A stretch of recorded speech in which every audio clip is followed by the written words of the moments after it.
everyone. This is Tracy Z, and we have special guest Ray Trunday from Note Unlimited. Hello, welcome, Ray. Hey, Tracy. Good to be here.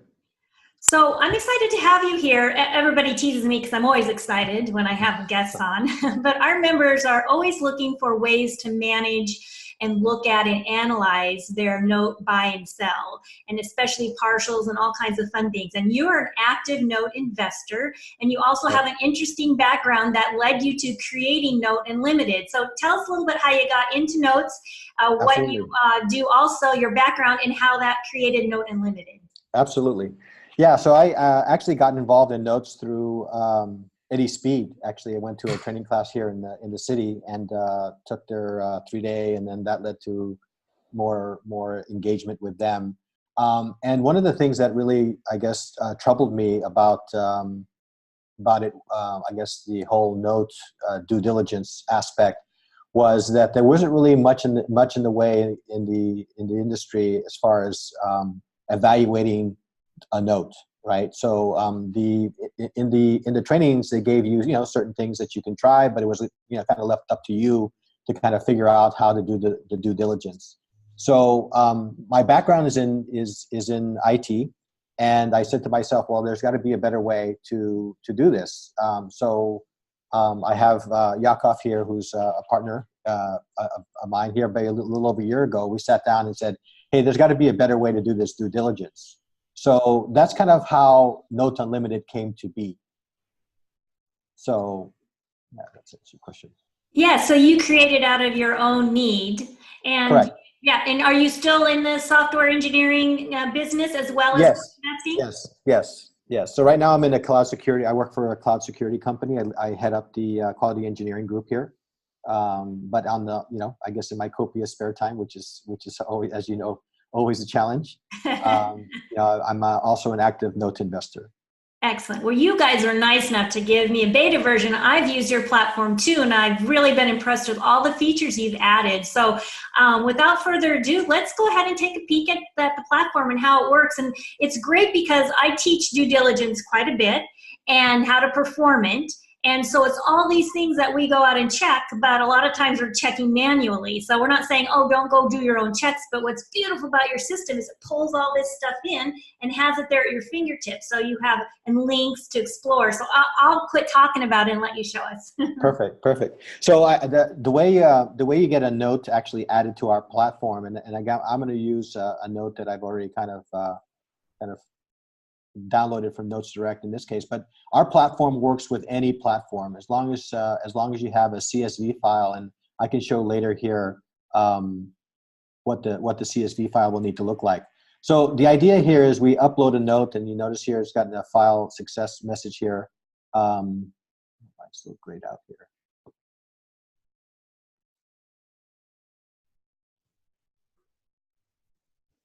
So I just uploaded this note here on the left. Let me see.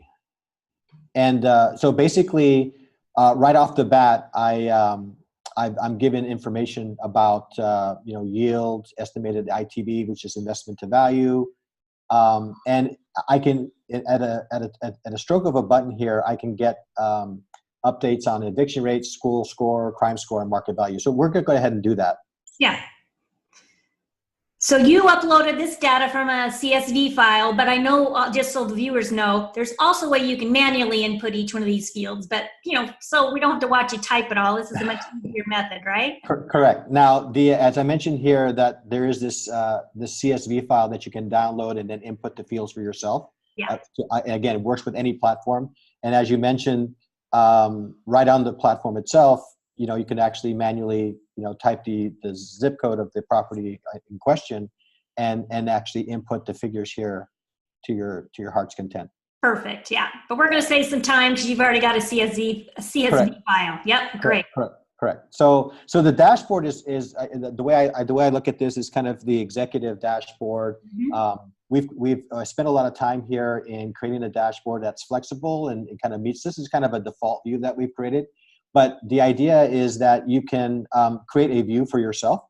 So if I decided that I wanted to, and I have some views here that I've created for myself, I can go ahead and drag and drop if I'm interested in Nice. cap rate, if I'm interested, again, anything that's on the note can be something that can be displayed off of the dashboard. So if it's not there in the dashboard currently, you can go here and create a view for yourself to do that. Well, we must think alike because I just use your default view. It always seems like a good executive summary, like you said, and then you can click if you want more details. So that's nice. I haven't even used that feature yet. So thanks for showing me that. Absolutely. So coming back to this default view. So now that I have this note available, notice here it says here that I've basically, as far as ownership, all I've done here is imported it in. Okay. We have a whole mechanism of tracking whether you can own it and then go through ability to record payments and the like there. But I'm just going to kind of dive in here and just kind of walk us through some of the information that's readily that's provided. So one of the things that we do here is that we go out and take whatever image is available on Google and make that available here. I guess we're kind of at the mercy of Google here. The other thing that we do here is that we allow you to do a little bit of market rent analysis on that zip code. So in this particular case, we have market rents for 1 bedrooms, and this information is actually coming from Rentometer. So we're pulling this information from Rentometer. Now, in this particular case, it's like we don't have any data for Zillow on market value. But let me take a peek here at this one here. Going here. So the Zillow information that we have for this particular property, the underlying property for this note, has a market value estimate of $97,000. The other thing that we've done is actually we've taken market comparables, in addition to some maybe recently sold data. So as you notice here, we have properties here that sold as recently as October that sold for $115,000. Equally maybe a slightly more number of bathrooms, but again, the idea here is you want to get a feel for the value of the underlying asset here, right? So right, and those links link over to that actual listing on Zillow, right? Is that how that works? This actually, I think, just gives you just a little bit more detail. If we have a photo of the particular property, then we would display it. So. Okay. Yeah, kind of working my way down here, working through the tabs. We've also done some work on capturing some demographic information. So obviously, you want to be in a note or in a property where population is rising, right? So the idea here is we have a slow, steady growth of population growth, which actually is a good indication that's a healthy property. This obviously may be a little bit of a concern, or actually maybe not. This is actually employment rate, right? Employment percentage is actually going down, which probably is maybe a little risk indicator that you might to take a look at. And then obviously, is the rent, if you were to rent this property, you can take a look at the monthly household income for that particular property. So again, just some added information. Demographic information that you can kind of play into your decision on whether to purchase a note or not. Interesting. And where do you pull that demographic information from, or is that confidential? This is all census information. Okay. So we're pulling it from various census data that. So it's I think we go back, 2016 or here. So yeah. So we basically pull census data. So this gets updated in the background. Great. And then we have borrower information. So. If you wanted to capture the borrower's name and his credit score, I think we have some aspirations of being able to go out and actually pull credit scores, kind of a soft score of a particular borrower, just to get a feel for the credit worthiness of the buyer or the borrower. That's a future development. Yeah. So Correct. Right now people just need to, if they have that information, enter it themselves. It's just a place to track the information. Yeah. Correct. Got it. Nice. Correct. So, so the other thing that I wanted to share here, as I mentioned, that we do have an ability to kind of track the payments associated. So if say in this case, I just imported the note, so I have no ownership in that particular note at this point. But you can tell the platform that I have gone ahead and bought this note, right? So we'll just leave it at the defaults here. But I mean, it's a good effective rate here. 74 payments are remaining. I'm just going to go ahead and fill out the remainder of this form. Yeah, so I just want users to know it actually calculated the yield based on the pay price. So it gave an estimate of the yield based on how much you put in as the offer price, either in your spreadsheet or manually, and then it applies that to the cash flow and gives you an effective rate. So it actually calculates that for you, like an HP12C. Correct. Yeah, that's pretty cool. A lot of people don't realize that. It's like, oh, hey, that's nice. Yeah, so now notice here it actually moved to owned, right? So at this point, I can actually, based on the amortization schedule, I can actually start to record payments against this particular note. So, right? So here is the amortization schedule, the payment schedule. Is this a regular payment? Is this kind of like an offline, not offline, maybe a payment that applies to additional principal? It's just a way for you to internally track. And again, most of this information generally is given to you by your service provider, but it's a way maybe for you to kind of double confirm or double check against the servicer that they're doing the correct thing. Yeah, and it's a way to just internally track, what all in one place if somebody's getting behind or something like that. So yeah, you can take your servicer's information and add it. I like it. Correct. So, and then at some point, as you apply these payments, if someone says, hey, I'd like to get the payment history on this particular note, you have this, you can give them say unofficial payment history, right? That's not from your servicer, that this particular payment is consistent and there's no gaps in payment, right? So let's see, coming back to the dashboard. So as I mentioned, all these are, customizable. You can create kind of views for yourself to add or remove.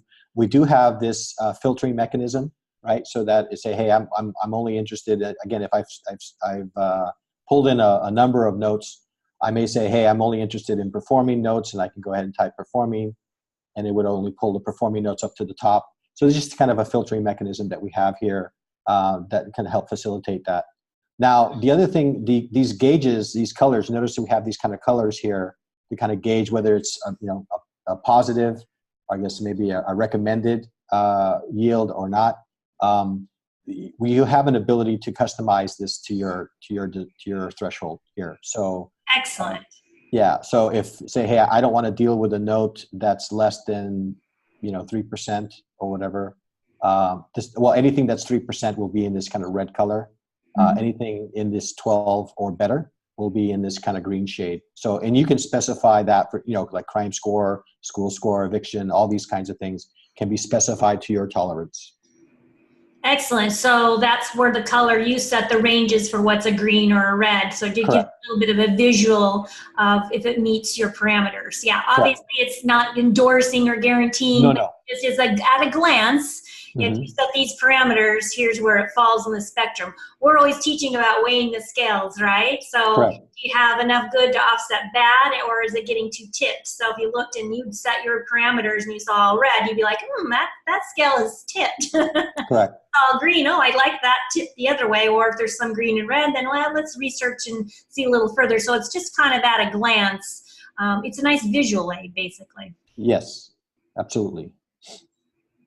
So as I mentioned, so there's visuals, and then there's the sorting mechanism here. You can actually sort on any of these columns here. So, again, it's just an easy way to get to the information in a way that's easy to use. So the thing that I really wanted to kind of share with you is, and the other thing I failed to mention here is this also supports partials. Right. So once I own a particular full note, if I wanted to go ahead and sell a partial, again, record for myself a partial, I could actually sell a partial of this, right? And I can actually kind of, say, hey, I want to give an 8%, and then it automatically calculates how many payments you would need to sell to reach that 8% effective rate. So you collecting 14%, and then you selling a set of payments to another investor at an effective rate of 8% would actually require you to sell 60 payments, and actually you get the $10,000 back that you originally invested in the note. That's which is the cool thing. Yeah, I love that feature on this platform because another thing we talk about in our members area a lot is selling off partials to private investors. So yeah, if you bought this note for 10 and you were getting a 14 yield and you wanted to get 10 out of it to an investor at 8, it's telling you it's solving for the number of payments to be 60 and there's 74 remaining. So that means theoretically, if all goes according to plan, that you'd have 14 payments on the back end and you got made whole up front. So that's a short-term note, so it's a little bit harder to get the home runs on those, but still that's a decent little, cash flow, 14 payments of 202. Yeah, and then like I said, this allows you to lock, if you say, hey, I want to focus on making sure I get the capital that I invested in, then you can lock that in as this number, or you can lock the other two numbers and kind of work with the other two. Oh, nice. So you can solve for any unknown by locking the others. Correct. Yeah. So you could say, I want to sell off, I'm going to sell off 40 at 8%, and we can solve for how much we need to get. Can you try that? So yeah, 40 payments would be locked. Is that how you do it?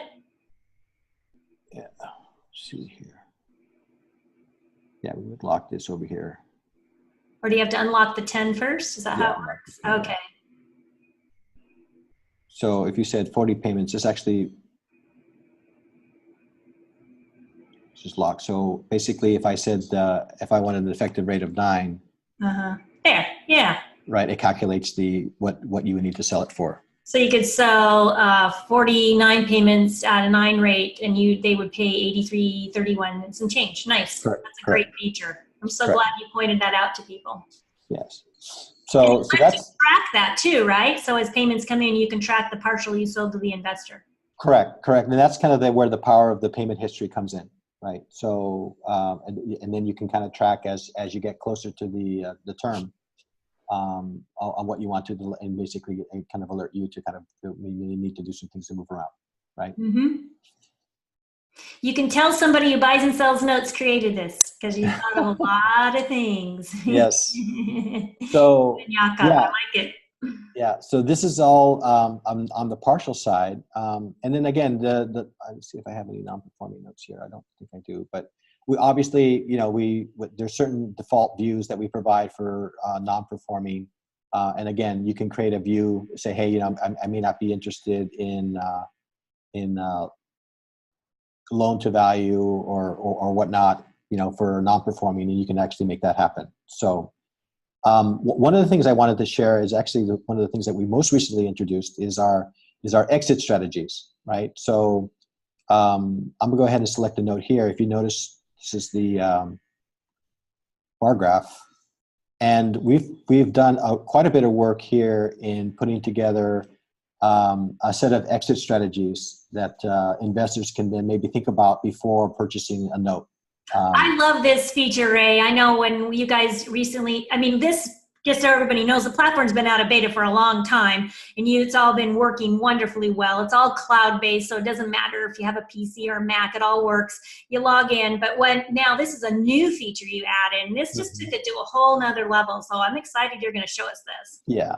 So we have basically four main strategies when dealing with a note. We have a wholesale strategy, we have a fix and flip strategy, we have a rental strategy, we have kind of a rent until you get past this kind of maybe capital gains period, rent for a period of time, say for a year, and then sell, with making some assumptions on appreciation if there is appreciation for that particular area.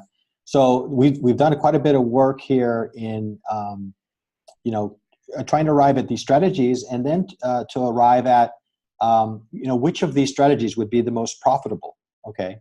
Would be the wholesale strategy be more profitable? So there's kind of a bar graph here on the profit for that particular strategy. So kind of working on.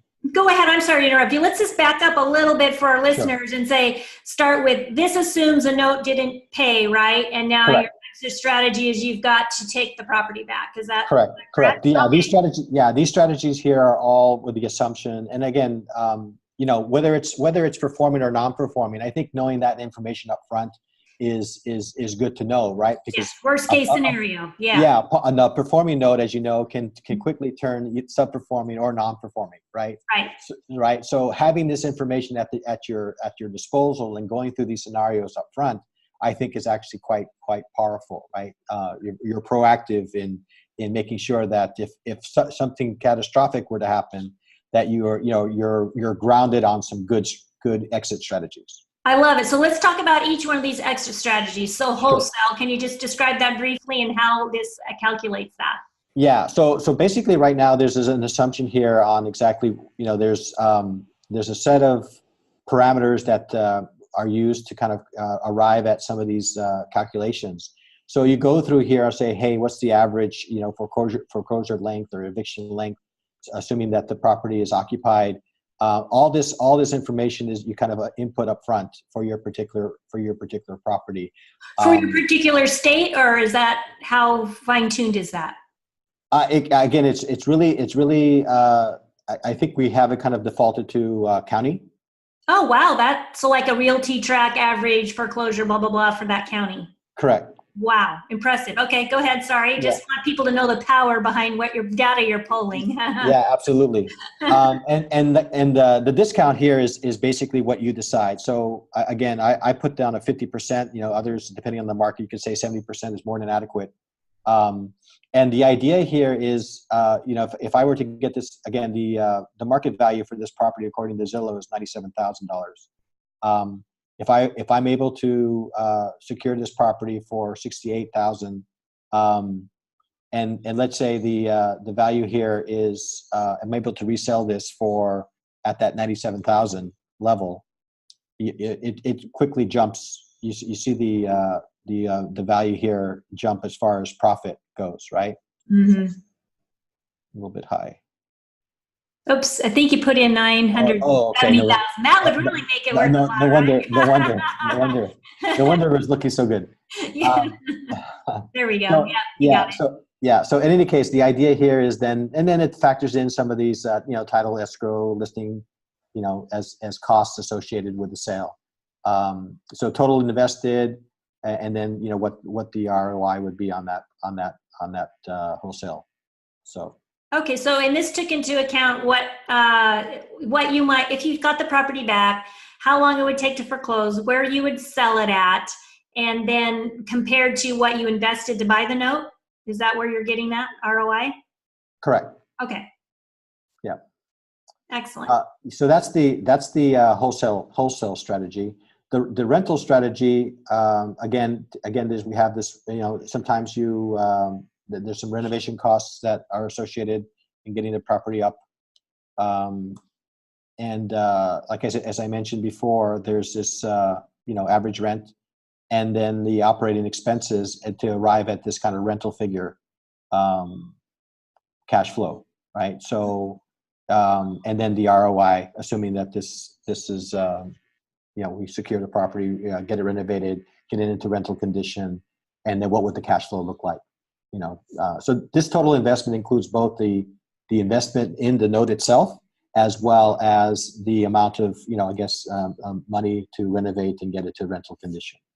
Yeah, foreclose and get it to rental condition. So it took into fact that you didn't have a renter in there. So you got the property back and you decided to fix it up, put a renter in there instead of flipping it on a wholesale. Okay, correct, I like it. So far, all the extra strategies look pretty decent. Yeah. So, and then the next one here is the fix and flip. So the idea, again, just like you secure, you foreclose on the particular note, you get the property back. Instead of actually renting the property, you get it renovated, and then either wholesale or retail it back to another investor. So we have the sell price here of $97,000, which is the market value that we have here, and then we put in all the renovation costs to get the property into sale condition, and that gives us in this particular case a negative profit potential because of the cost associated to secure the property. Yeah, and that's the case a lot of times anymore. I'd rather wholesale it or just sell it as is with owner financing. But everybody watches HGTV, right? They think they want to fix and flip, but sometimes it works. But that's interesting. This just takes away the emotional aspect of pretty granite and gives you the numbers, right? Correct. And then the last one here is kind of it's like I would say kind of rent for a period of time. As you know, there's I know that from income tax purposes, I guess it all comes down to intent, right? Do you intend to buy and hold, or do you intend to buy and then sell? So here we actually put in some holding periods. Let's say that you hold the home here for 18 months, and that maybe gets you past this tax burden, the capital gains tax burden. Mm-hmm. And maybe get you at a different rate of taxes. So this is kind of a rent and sell. So rent for a period of time, and then turn around and sell it after a certain holding period. Excellent. That's a great feature, and that's a good tip for people too. Yeah. Yeah. So again, we have the profit comparison that we have here on the right. We have the total investment, which is basically how much invested in the particular property to get it up to either retail condition or rental condition, and then the ROI, which one of these has the best ROI, based on the information given, and then the time it takes us to go from purchase to sale. Excellent. Yeah. And like you said, it doesn't take into effect the tax implications. You'd want to figure that out yourself. But I like that you have the rent and sell on that, because that may be a reason you would do that instead of the outright wholesale. Correct. Yeah. And then there's some reports here that you can kind of thumb through to kind of give you a gauge on how you're doing and how you're progressing month to month for each of the various strategies. Yeah. I love that feature. That's amazing. I know you've got a competitor that does some kind of analysis like that. And I was so excited when you guys did this, because your platform was really done for people to buy performing or non-performing notes. And I know the other one was more just non-performing. But now that you've added this feature, you've got all of that at your fingertips as well. So it's really an excellent whole package. So I'm excited about that you added that. And it's a good thing for people to look at, because it makes you think, even if you're buying performing, okay, what am I going to do if this turns non-performing and the worst thing happens and I got to take the property back? So definitely important on non-performing, but also very important for performing. Correct. So those are, I guess, at a high level is kind of some of the features here. Now, for people, we're actually encouraging people to give us a try. We have a number of subscription. We're kind of a subscription model here. And this one actually get free trial. See back here. Yeah, so we've actually given, since I'm already a subscriber, it doesn't. But in the case, we have kind of a bronze, silver, gold kind of offering. We have an offering for folks to give us a try. Okay. Get free trial for 30 days. A 30-day free trial. Great. 30-day free trial. Yeah, and then it would kick into this figure here. But I think Yakov and I are in the works of maybe giving your folks maybe a little sweetener to make that even more attractive, since you're a very valued partner. Oh, well, thank you. Well, if you decide to do that, we'll put it in the show notes underneath. But definitely, I encourage people at least try the 30-day subscription. It'll help you, challenge you to learn other ways to evaluate notes, or to make sure you're consistently implementing the ways to evaluate notes. We're also working on promo codes, it's also will be helpful. Hey, Yakov, thanks. I know you've been in the background helping us out. What was that you said? Say that again. Yeah, so there's a promo code that we'll probably be making available, so that we can take advantage of the discount offer. Oh, great. That's what we wanted to get to. Yeah. Now, as far as the future, we have a number of things that we're trying to enhance on the platform. This concept of note score is one that we've been actually kind of toying with quite a bit. So the idea here is we offer you the ability to, let's see, I can't change the bulk view this way. Yeah, so this concept of note score is something that we've been kind of working on. Let's see, where is it?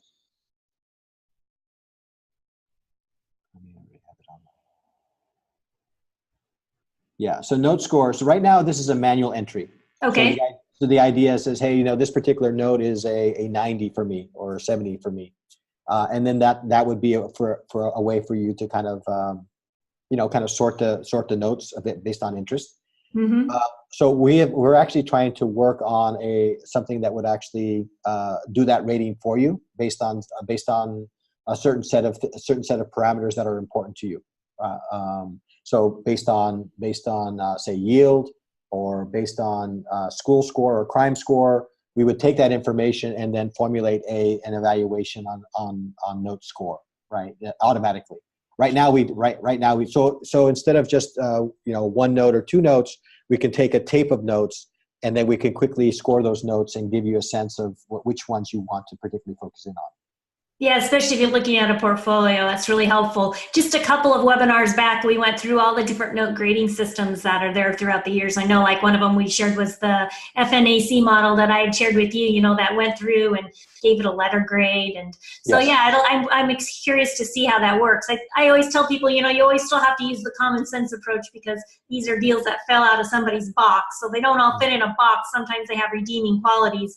But those sort of rating systems help you see right away what the issues are and dig deeper to see if that is a good or a bad, but it helps bring it to your attention, those kinds of scoring models or these color graphs like you have, things like that. So Ray, tell us, I know you buy and sell notes yourself, so what are you looking for right now? Are you looking for performing, non-performing? Just tell listeners kind of where you are in the current market strategy-wise. Yeah, so my focus has always have been in the non-performing side, just because it's a little bit more of an upside to it, and the idea, and it offers a lot of, I guess, it gets you to think about various paths that you can take with the note. I also balance that in with, I guess, more of I would say kind of a 401k kind of thing with my performing. So performing for kind of like, I guess mailbox money, they call it, right? You want to make sure that you secure something that's, quite safe, and have that perform as expected. So I have basically a combination of things. I do performing mainly for sort of income generation, and non-performing for income and generation. And then the performing is kind of stable, retirement kind of avenues. Excellent. And are you buying in certain states, or how do you start your marketing process? Yeah. So for non-performing, I focus my attention on non-judicial as best I can, just because of the low foreclosure rates, or the ease in which to foreclose. I tend to stay away from states that have, judicial foreclosures. States like New York, California are states that I kind of steer away from. Not that you find a lot of notes in the secondary market. I think New York probably a little bit more than California, but nonetheless, I tend to steer away from judicial states. Yeah. Excellent. And anything else that you look for? Do you on non-performing? Do you like to stay below a certain ITV to the property value? Yeah. I think I'd like to have a kind of a good how you say range there, as far as investment to value is I guess as much value I can get out of that property as I can get. As you know, the non-performing is all about the asset, right? So you need to go through and making sure that you have a good I would say that you're not investing too much for a property that's only really worth say $20,000 property, and the non-performing note is $20,000. It's probably not a great investment, right? So you want to make sure that you have a good good range there. So I would say that I hover around that 40% range. 40%, okay, to the actual value of the property. To the actual value of the property, yeah. 50%. I mean, I think as you know, it's getting a little bit more harder to find these kinds of notes. Yes. And especially at the investment to value ratios that are of interest. So, but I think 50% is kind of the threshold is that I generally go for. Yeah, and any certain bandwidth for property values? Any below number? Yeah, I tend to stay in the less than 100K. So I think sort of this what do you call it, the Midwest area. Yeah, sure. the The farm belt. Rust Belt, right? Yeah, yeah. So those You're in areas. Seattle, right? Is that No, that I'm in San Francisco, Bay Area, San Francisco. Bay So Area? yeah, yeah, Sorry, my bad. yes, yeah. Some of the properties that you can buy in these states won't buy you much of anything here in the Bay Area. So Well, Seattle, San Francisco, your markets are pretty similar anymore, it seems like. correct, Although San correct, Francisco is still one of the pricier, but yeah, yeah. correct, So just another evidence that you can do this business from anywhere. So you're correct. buying mostly deals in the Rust Belt, even though you're based in San Francisco. Yeah. Yes, yes. Excellent. Well, anything else you want to share with our listeners today? Thank you so much for this demo, and anything else you want to add or provide? No. I like I said, I just want to thank you again for the opportunity to kind of present to your audience. I look forward to working with everyone, and I'll probably share my email address here offline. I'm happy to entertain any questions from your audience on any particulars about the platform or any questions that they may have. Excellent. We'll add that contact information again below the video when we post it. And so thank you so much for spending time today. I know it's early out there on the West Coast, so thanks for coming in and doing this with us. Perfect. Thank you, Tracy. All right. Take care, Ray. Bye, Jakob. Bye.